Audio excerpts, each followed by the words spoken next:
The fires that got really bad over the weekend were fueled in large part by unprecedented heat in counties like Los Angeles County, which set heat wave records of 121 degrees Fahrenheit, Ventura County, Santa Barbara County, inland.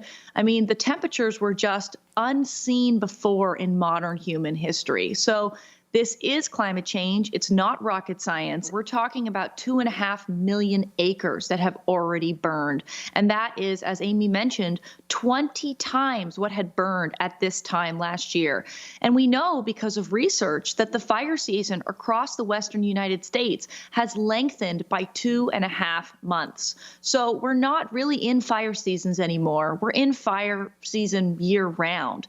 And, this isn't a question of modern record keeping. It's a question of burning fossil fuels, which is what we've been doing, which has been heating up the planet, and as scientists tell us, have increased fire risk by 500%.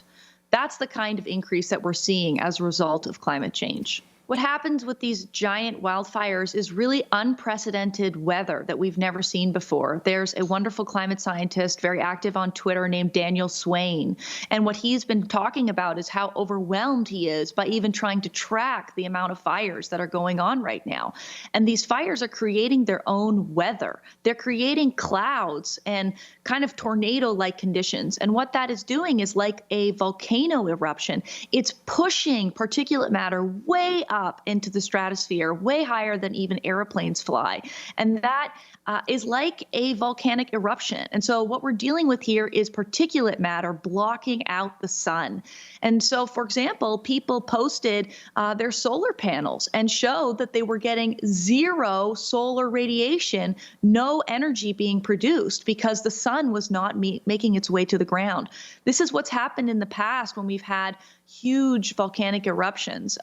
It's really a disturbing effect, and I can understand why people are so freaked out. In terms of the governor of California, it's great to see him stepping up and using the words climate change very actively. Others have pointed out, however, that he has approved fracking permits in the recent months during the pandemic. And there's questions as to why California is not turning away more aggressively from oil and gas extraction.